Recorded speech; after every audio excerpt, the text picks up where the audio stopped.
ওখানে?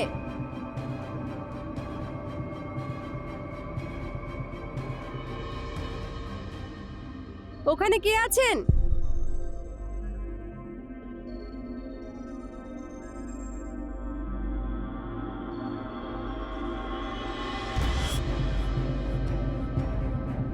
কে ওখানে?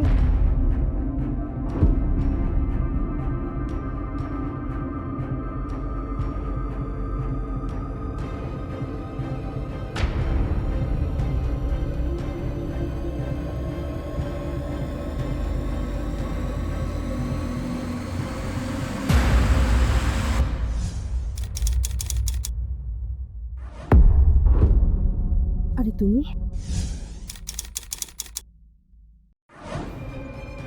তুমি তো আমাকে ভয় পাইয়ে দিয়েছিলে। কেন? তোমার কি মনে হয়েছিল অন্য কেউ? কিছু না। কিছু না যখন কিছু করা যাক।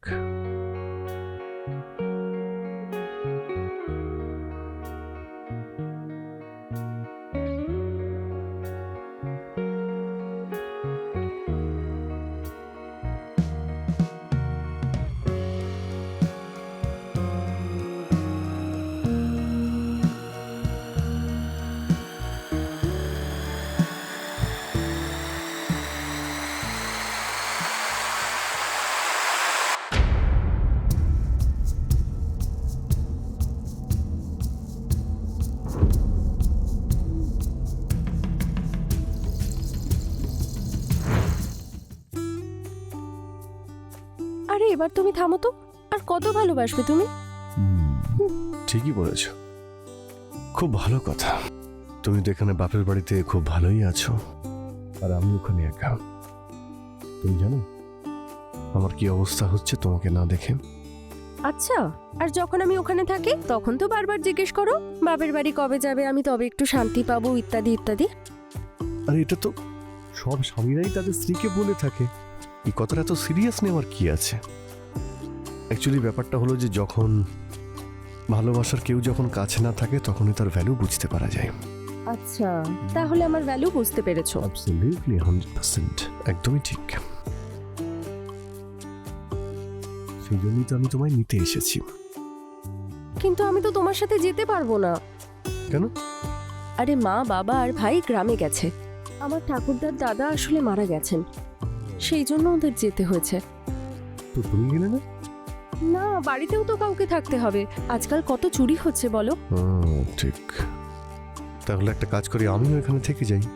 যখন তোমার ফ্যামিলিরা আসবে আমরা দুজনেই এখান থেকে চলে যাব। হ্যাঁ, এটা করতে পারো। এবার তোমার খাওয়ার জন্য কিছু একটা বানাই। হ্যাঁ, ঠিক আছে।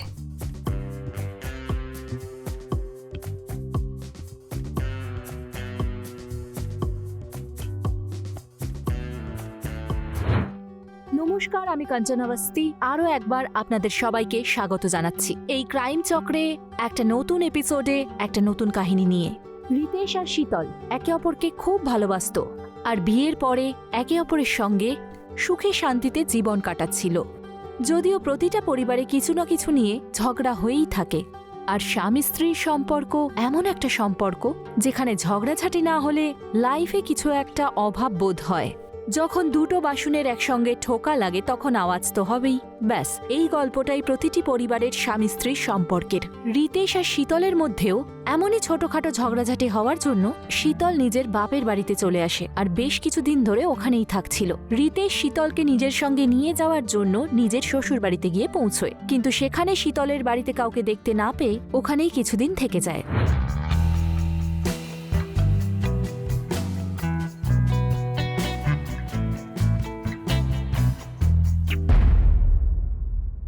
কি হলো? ইচ্ছে করছে না, কিছু ফিলই হচ্ছে না।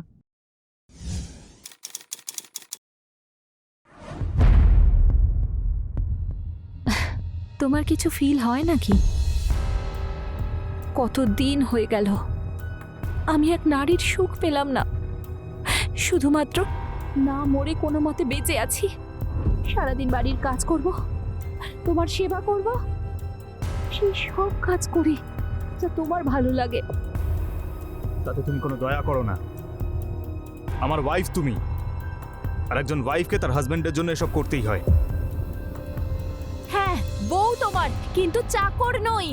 আর যদি এক নারীকে সবকিছু করতে হয় না, তাহলে একজন পুরুষকেও সবকিছু করতে হয়। আছে তোমার সেই পৌরুষত্ব? পুরুষ কোথাকার! রেখা, একটু বেশি বলছো তুমি। এর পরিণতি কিন্তু ভালো হবে না। পরিণতি? কিসের পরিণতি? কি করবে কি তুমি? যেটা করা উচিত সেটা তো তোমার দ্বারা হয় না। বড় এলো আমাকে পরিণতির ভয় দেখাতে। বাইরে গিয়ে না অন্য কারুর সঙ্গে চক্কর চালাবো, তখন পড়ে থেকো তুমি এরকম চুপচাপ বিছানার ওপর, আর খেতে থেকো আমার হাতের তৈরি রুটি আর তরকারি। দেখো, তুমি যেটা ভাবছো সেটা কিন্তু নয়। নপুংসক নই আমি, আমার ইচ্ছে করছে না। আরে, কোনো ডাক্তারকে গিয়ে দেখাও, তোমার মধ্যে দুর্বলতা আছে।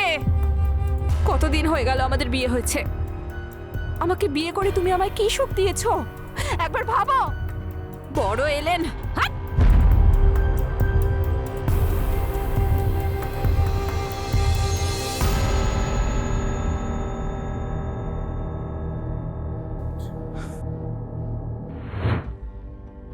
কি বলবো ভাই, জীবনটা নরক হয়ে গেল আমার। আরে না না, এতে এতে আমার ওয়াইফের কোনো দোষ নেই। ও তো এমনিতেই আমার সঙ্গে বিয়ে করে বিরক্ত হয়ে গেছে, ফেঁসে গেছে বেচারি। জানি না ভাই, আমি ওকে ভালোই বাসতে পারি না, আমার ইচ্ছেই করে না।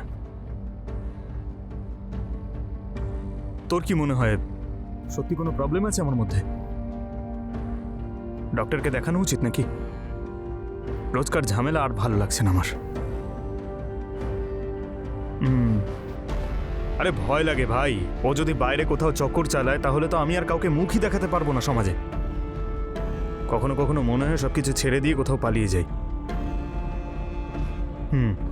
বা সুইসাইড করে নি।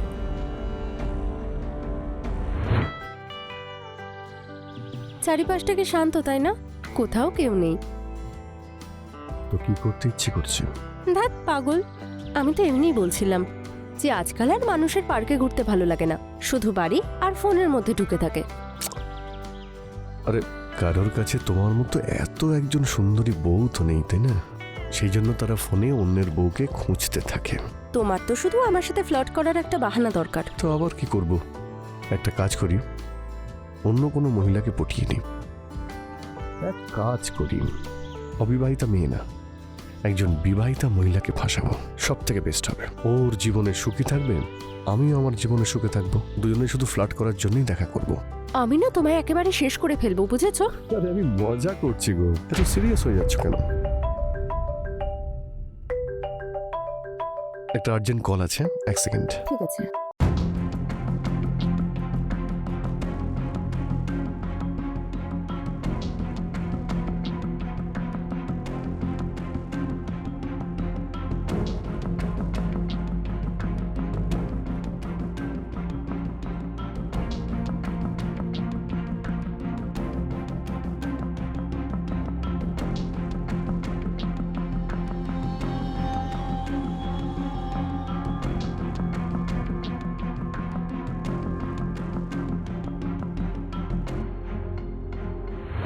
রেখা আর প্রেমল এমন এক স্বামী স্ত্রী ছিল যাদের সম্পর্ক প্রত্যেকদিন পরীক্ষার সম্মুখীন হতো।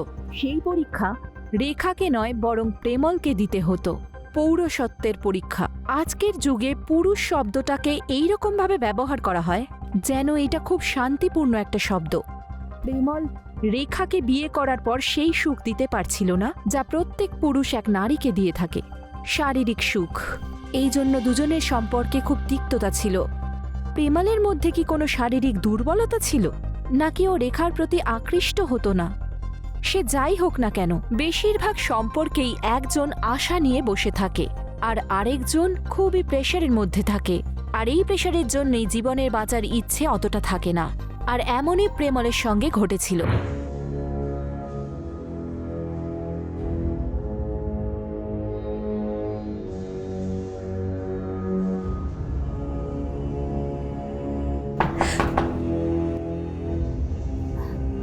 আপনি রেখা ম্যাডাম? হ্যাঁ স্যার।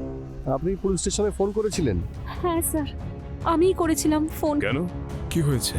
স্যার, আমার হাজবেন্ড প্রেমল বিগত 3 দিন ধরে নিখোঁজ, আর ওর ফোনটাও বন্ধ বলছে। ও কখনো এরকম না বলে কোথাও যায় না। আপনি ওনার বন্ধুদের কাছে খোঁজ নিয়ে দেখেছেন? স্যার, এমনিতে ওর কোনো বিশেষ বন্ধু তো নেই। একজন আছে, তাও সে শহরের বাইরে থাকেন। আর আমি ওনাকেও জিজ্ঞেস করেছি, কিন্তু উনিও কিছু জানেন না। আর আমি ওর অফিসেও ফোন করেছিলাম, তখন জানতে পারলাম যে ও 3 দিন ধরে অফিসে যায়নি। এই পরিমলবাবুর মিসিং কমপ্লেন লেখো আর ওনার ছবিগুলো সব আশেপাশে থানায় সার্কুলেট করিয়ে দাও। Okay sir. রেখা ম্যাডাম, আমাদেরকে একবার বাড়ি সার্চ করতে হবে, স্পেশালি পরিমলবাবুর রুমে হ্যাঁ স্যার। সার্চ করো। আচ্ছা স্যার। রেখা ম্যাডাম, উনি কি কোনো বিষয় নিয়ে সমস্যায় ছিলেন বা কারোর সঙ্গে কোনো রকম শত্রুতা? না স্যার, সেরকম তো কিছুই ছিল না। আপনি আমাদেরকে পরিমলবাবুর ছবি দিতে পারবেন please?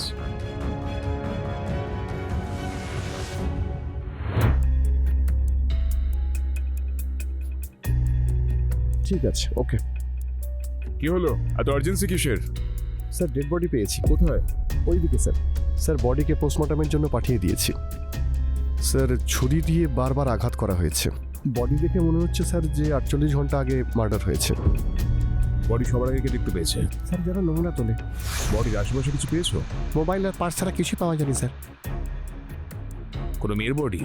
Yes sir. Rape? Sir, body দেখে সেরকম তো মনে হয়নি, কিছু বলতে পারছি না। পোস্টমর্টমের পরেই সব জানতে পারা যাবে স্যার। এই মেয়েটি বাড়ির লোকের সঙ্গে কন্ট্যাক্ট করার বডির একটা ব্যবস্থা করো ফার্স্ট। Okay sir. মনে হচ্ছে স্যার এইখানে মার্ডারটা হয়নি, মার্ডারটা অন্য কোনো জায়গাতে করে এখানে আনা হয়েছে, কারণ বডির আশেপাশে কোনো রক্ত ছিল না, শুধু টেনে আনার চিহ্ন রয়েছে। এই কিলারটার শু প্রিন্টের স্যাম্পলটা বের করো অ্যান্ড ডু ইট ফাস্ট। আচ্ছা স্যার।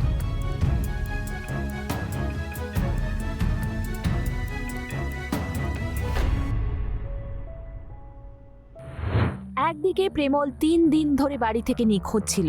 ওর স্ত্রী রেখা ওর এই নিখোঁজ হওয়ার জন্য চিন্তিত ছিল। অন্যদিকে পুলিশ একটা ডেড বডি খুঁজে পায়, কিন্তু এই লাশটা কোনো মেয়ের ছিল। শনাক্ত করার পরে পুলিশ জানতে পারে যে এই লাশটা শীতলের। হঠাৎ করে শীতলের এইভাবে নৃশংসভাবে হত্যা হওয়া খুবই আশ্চর্যজনক ছিল। পুলিশ বডির পোস্টমর্টম রিপোর্ট বের করে, কিন্তু তাতে রেপের কোনো উল্লেখ পাওয়া যায়নি। তার মানে শীতলের সঙ্গে কোনো দুষ্কর্ম হয়নি।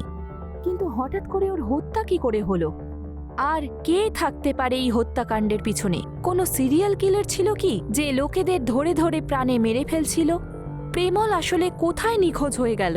ওর সঙ্গেও কোনো দুর্ঘটনা ঘটেছে কি? আসুন দেখে নিই।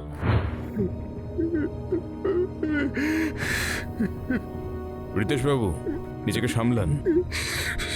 স্যার, স্যার, এরকম ভাবে কেউ কি করে খুন করতে পারে? কি কারণ হতে পারে? শীতল দেবী এখানে কতদিন ধরে আছেন? উনি কিছুদিন আগে এখানে এসেছিলেন। আসলে এই বাড়িটা ওনার প্যারেন্টসের। ওনারা কোনো কারণে গ্রামে গিয়েছিলেন, আমি ওকে এখান থেকে নিতে এসেছিলাম, কিন্তু এখন মনে হচ্ছে স্যার আমি কোনোদিন নিয়ে যেতে পারবো না ওকে। এই শীতল ম্যাডামের কারোর সঙ্গে কোনো শত্রুতা বা কোনো সমস্যা যার রেজাল্টটা হচ্ছে এই মার্ডার? না স্যার, আমার তো তা মনে হয় না, কারণ যদি কিছু থাকতো তাহলে শীতল অবশ্যই আমাকে বলতো। তো ওনার পরিবারের সঙ্গে কারোর কোনো শত্রুতা বা ঝগড়া তার কোনো আইডিয়া নেই স্যার। ওর বাড়ির লোকেদের আমি ইনফর্ম করে দিয়েছি, ওনারা যে কোনো সময় এখানে চলে আসবেন, আপনি ওনাদের জিজ্ঞেস করে নেবেন। রিতেশ বাবু, আমাদের কি বাড়িটা সার্চ করতে হবে? স্যার। রোহন। স্যার। রিতেশ বাবু, যদি আপনার কোনো কিছু মনে পড়ে আমাদেরকে জানাবেন, যাতে আমরা শীতলের কিলার অবধি পৌঁছতে পারি। হ্যাঁ স্যার।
যখন পুলিশ শীতলের মার্ডারের তদন্ত শুরু করলো, প্রথমে পুলিশের হাতে কোনো প্রমাণই আসেনি, না কোনো শত্রুতা, না কোনো রাগারাগির অ্যাঙ্গেল, আর না কোনো এমন ব্যক্তি যার ওপর সন্দেহ করা যেতে পারে, যা পুলিশের তদন্তকে এগিয়ে নিয়ে যেতে পারে। পুলিশও এক মুহূর্তের জন্য এই কেসটাকে আননোন কিলার কেস ভেবেছিল।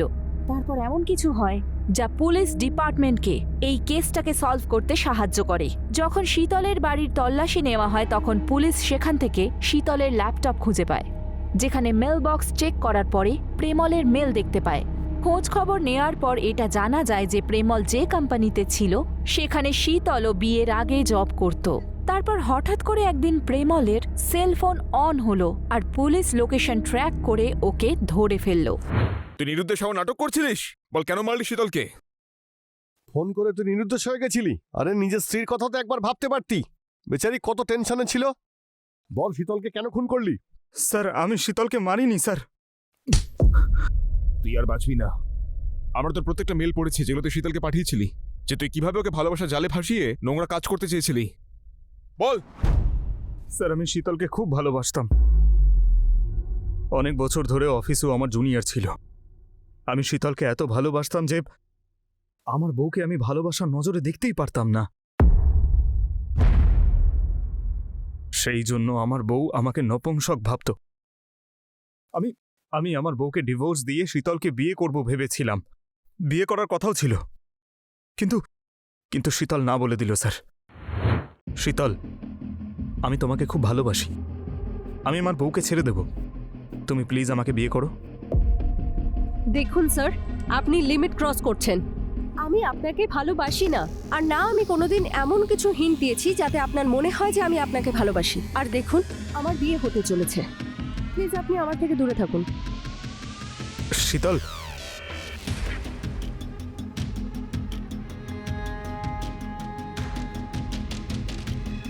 স্যার, জীবনটা তো আমার নষ্ট হয়ে যাচ্ছিল। শীতলকে ভোলার চেষ্টা করছিলাম, তখনই ওই বিয়ে করে শহর ছেড়ে চলে যায়। কিন্তু একদিন হঠাৎ আমি ওকে দেখতে পাই।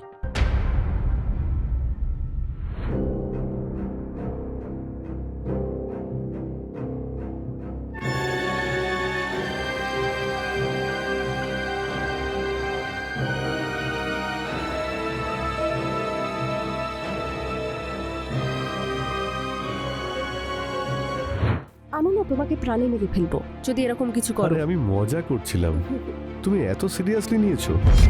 আমি ফোনটা নিয়ে এক্ষুনি আসছি।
আমি ওকে ভোলার সম্পূর্ণ চেষ্টা করেছি স্যার, কিন্তু ওকে আমি ভুলতেই পারছিলাম না। তারপর আমি ওকে ওর স্বামীর সঙ্গে সহবাস করতে দেখিনি, তাই আমার রক্ত মাথায় উঠে যায় আর আমি ওকে মেরে ফেলি। কেমন লোক তুই, যে নিজের বউয়ের ব্যাপারে একবারও ভাবলি না? একতরফা ভালোবাসা, চাহিদা যা তোর মনে ছিল, তাতে কত জীবন নষ্ট হলো। এবার বাকি জীবনটা জেলে কাটাবি।